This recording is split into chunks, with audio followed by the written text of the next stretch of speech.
Good morning, good morning. Ito po, magluluto kami ng puro, mamimitas kami ng kamates. Yan. Kamates. Ayan.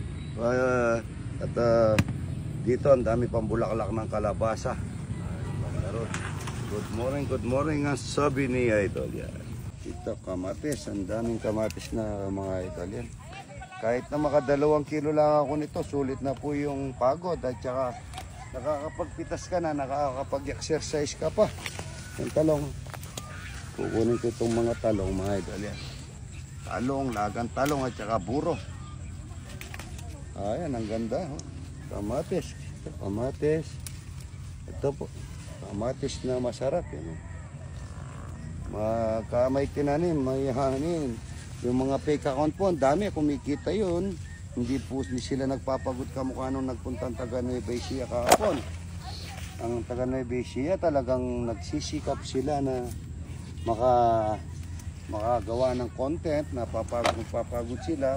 Pero, ano yun, yung magandang kapalit mga ito. Ayan, kamates, talong, mamimitas tayo ng talong dito. Masarap pa tayo nito, ginisang papaya, ano? Ginisang papaya, good morning, itong papaya, iskatu.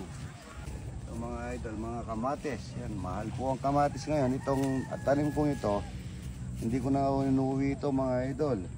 Pinagsasawag lang namin ng buro. Ayan, kamates. Ito, ano to, langka ba to?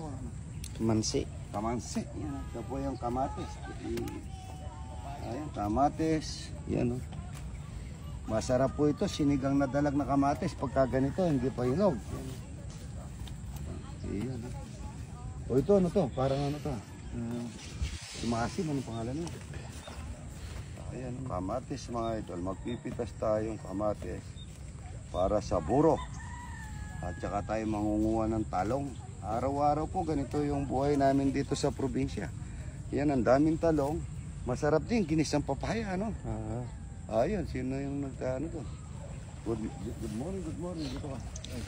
Punta ka ron, doon ka. Ito po, mga talong mga idol. Talong. Ayun, ang daming talong doon. Ito, tignan mo naman ang talong natin. Nagtanim na po kami ng mga patola rito. May tanim na naman kaming bago, yan. Lulusot na po niya yan. Ayun, talong mga idol. Talong na masarap. Ayun, kahit na pa spot lang po, nakakaani kami. Yan, talong na kulay violet yung kamates. Good morning, sabi niya ito. Dito natin pahinugin. Pagka nagkukuha tayong panggisa doon sa maliliit, doon ito maganda to, masarap. Good morning.